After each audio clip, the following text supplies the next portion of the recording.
Hello dear student, welcome. तो economics का जो बोर्ड पेपर है उसको हम लोग ऑब्जेक्टिव्स डिस्कस कर रहे हैं, राइट। तो जुलाई 2022 में आया था, इसके पहले भी बहुत सारे objectives identify concept case study समझा दिया। आ जाओ। तो फर्स्ट क्वेश्चन क्या दिया है, branch of economic that deals with allocation of resource, मतलब जो रिसोर्स के साथ डील करता है, कंपनी का प्रोडक्ट बनाना, तो ये माइक्रो इकोनॉमिक है। क्या है ये? तो इसका आंसर आएगा ओनली ए। क्या आएगा? ओनली ए। अभी इधर क्या बोला है, क्लासिफिकेशन ऑफ मार्केट, मार्केट का क्लासिफिकेशन बताओ on the basis of place. क्या बोला है? प्लेस। तो प्लेस के हिसाब से मार्केट बताने का, तो ये टाइम हो गया, ये भी टाइम हो गया। तो प्लेस में क्या था? Local market, national market, international market, मतलब इसका भी आंसर क्या? ओनली ए है। क्या है? ओनली ए है ना। मतलब मार्केट बताओ जगह के हिसाब से, तो ये सब जगह वाला मार्केट है ना। ये टाइम वाला मार्केट, पीरियड बोले तो टाइम आ गया ना, ये भी पीरियड बोले तो टाइम आ गया। फिर नेक्स्ट क्या बोला है, statement that are incorrect, incorrect मतलब गलत, in relation to index number. तो कौन सा गलत है वो बताने का है। तो सबसे पहले तो गलत ये, इंडेक्स नंबर इसे जोग्राफिकल टूल, कोई इंडेक्स नंबर एक जोग्राफिकल टूल नहीं है। Index number measure change in air pressure, air pressure नापता है क्या? नहीं। Index number measure relative change in economic variable, हाँ ये है, ये सही है और ये भी सही है, ये दो गलत है ना। तो इसका आंसर क्या आएगा? A B. क्या आंसर आएगा? क्योंकि इनकरेक्ट बोला था, करेक्ट बोला रहता तो आंसर सी और डी होता है ना। फिर बोला है non tax source of revenue, एक होता है टैक्स और एक होता है नॉन टैक्स। टैक्स में क्या आता है? डायरेक्ट टैक्स और इनडायरेक्ट, मतलब टैक्स है ना। तो नॉन टैक्स में क्या आता है? जो पैसा यहाँ वहाँ से आता है। तो गवर्नमेंट के पास यहाँ वहाँ से पैसा क्या आता है? फीस के तौर पे आता है, registration, passport, gift, special levy, special tax, ये सब क्या होता है? डायरेक्ट टैक्स है ना। सब भी लिख सकते हैं, पर इधर क्या बोला दोस्त? फीस वो सब। तो इधर सी और डी आया। क्या है अपना आंसर? सी और डी। ओके, अभी नेक्स्ट क्वेश्चन क्या बोला है, method of quantitative credit control, मतलब एक क्वालिटेटिव होता है और एक क्वांटिटेटिव होता है। जो बैंक आरबीआई का मेजर है इन्फ्लेशन को कंट्रोल करने का, तो अपने को क्वांटिटेटिव बताना है। तो उसमें बैंक रेट आता है, क्या आता है? कैश रिजर्व रेशियो आता है, और ओपन मार्केट ऑपरेशन आता है। क्रेडिट रेशनिंग क्वालिटेटिव होता है, क्या होता है? तो इसका आंसर आएगा ए बी सी। क्या आएगा आंसर? ए बी सी, मतलब फर्स्ट वाला आंसर आएगा। कौन सा वाला आएगा? फर्स्ट वाला। अभी इधर क्या बोला? को रिलेशन बताने का है। देखो मैक्रो इकोनॉमिक्स में दिया फॉरेस्ट, क्या दिया है? फॉरेस्ट। तो माइक्रो इकोनॉमिक में क्या आएगा? ट्री आएगा ना। क्या आएगा? ट्री, क्योंकि मैक्रो फॉरेस्ट के बारे में पढ़ता है, तो माइक्रो एक झाड़ के बारे में पढ़ता है। अभी आगे क्या दिया था, price of demand for normal goods, तो नॉर्मल गुड्स का डिमांड इनवर्स होता है। क्या दिया है? इनवर्स। तो गिफन का क्या होता है? इनवर्स का उल्टा लिखने का। इनवर्स का उल्टा होता है डायरेक्ट रिलेशन। क्या होगा? डायरेक्ट पूरा लिखने का, डायरेक्ट रिलेशनशिप। क्या लिखेंगे? Direct relation. इनवर्स मतलब प्राइस जब कम होएगा तो डिमांड ज़्यादा होएगा, और गिफन में उल्टा होता है, प्राइस कम होता है तो डिमांड भी कम होता है। परफेक्ट कंपटीशन डब्बा दिया है, मोनोपोली सिंगल सेलर, मोनोपोली में सिंगल होता है ना। तो परफेक्ट कंपटीशन में क्या होता है? Many seller. क्या लिखेंगे? या large number of large seller लिख सकते। मैनी सेलर लिखा तो भी राइट है, ठीक है। ये क्या है? एवरेज मतलब डिवाइड करना पड़ता है, टोटल को क्वांटिटी से डिवाइड करना पड़ता है।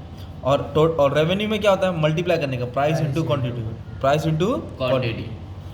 इनकम मेथड को फैक्टर कॉस्ट मेथड बोलते हैं। क्या बोलते हैं? फैक्टर। तो आउटपुट मेथड को क्या बोलते हैं? Product method. क्या बोलते हैं? Product method. ऐसे ऑब्जेक्टिव्स आते हैं, राइट। अभी नेक्स्ट क्या दिया? ऑड मैन आउट बोला है। क्या बोला है? Odd one. तो बोला है types of elasticity of demand. कौन सा टाइप बोला है? इलास्टिक। तो उसमें प्राइस आता है, क्रॉस आता है, इनकम आता है, ये नहीं आता। लेस इलास्टिक करके कोई टाइप्स नहीं है, ओके।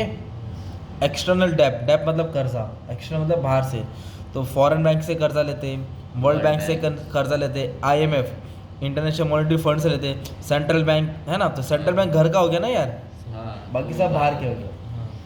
ऑर्गेनाइज सेक्टर मतलब जो रूल्स एंड रेगुलेशन फॉलो करता है, तो आरबीआई खुद रूल्स एंड रेगुलेशन का, cooperative bank, commercial bank follow करते हैं। मनी लेंडर मतलब जो घर एरिया में होता है ना, जो हफ्ता लोन देता है, वो आरबीआई का गाइडलाइन फॉलो करता है क्या?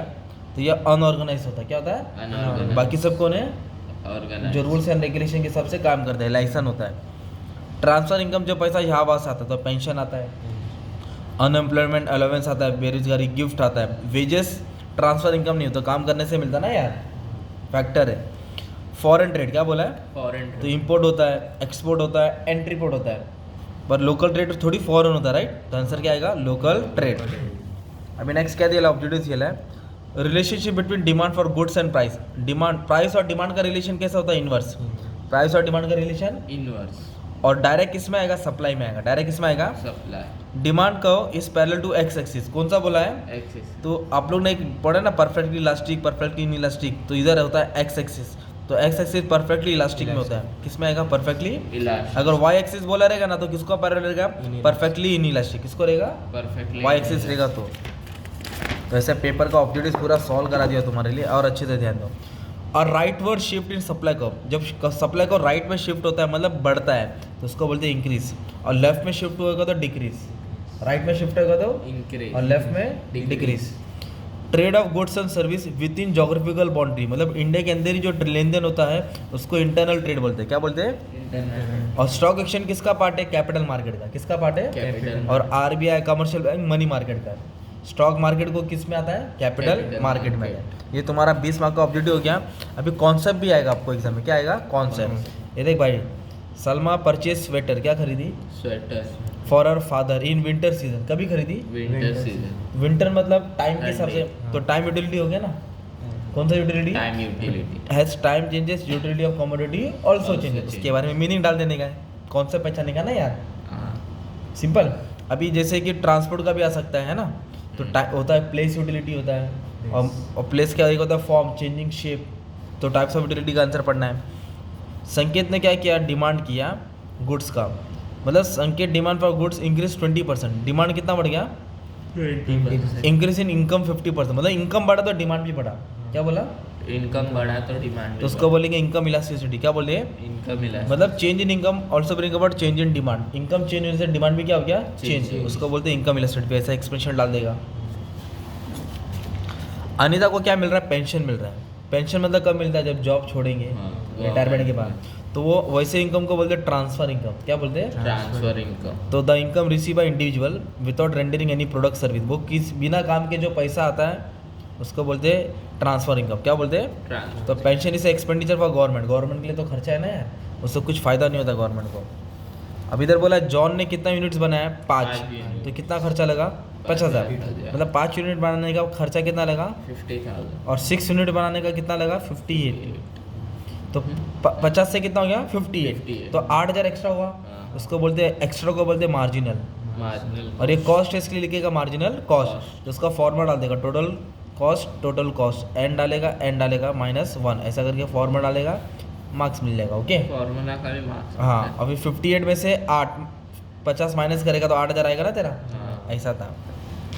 अभी ये थोड़ा बाहर, हाँ ये बाहर क्या है, Sameer paid wages to worker, Sameer ने वर्कर किसको वेजेस को क्या दिया, सॉरी वर्कर को क्या दिया, Wages। पगार, और बैंक वाले ने क्या दिया, इंटरेस्ट। Interest। तो ये क्या हो गया मालूम है, फैक्टर रिवॉर्ड बोलते हैं इसको, क्या बोलते हैं, Factor मतलब तू क्या अगर किधर काम करेगा, हाँ लेबर बनेगा तो वेजेस मिलेगा, हाँ अब पैसा कैपिटल डालेगा तो इंटरेस्ट मिलेगा, हाँ कैपिटल डालेगा तो, और लैंड लेगा तो रेंट मिलेगा, है ना, लैंड रहेगा तो रेंट मिलेगा। और एक होता है एंटरप्रेन्योर, बिजनेस चलेगा तो प्रॉफिट मिलेगा ना, तो इसको बोलते हैं फैक्टर, और उसका ये रिटर्न से रिवॉर्ड होता है, तो इसको बोलते हैं फैक्टर रिवॉर्ड या फैक्टर थ्योरी, है ना।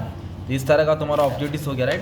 तो ये पेपर है 20 मार्क 80 मार्क का, 20 मार्क का ऑब्जेक्टिव, 6 मार्क का कॉन्सेप्ट, डिस्टिंग्विश मैंने अलग से वीडियो में समझा दिया है, और कैसे पेपर आएगा पूरा अच्छे से तुमको हेल्प कर दिया, ठीक है।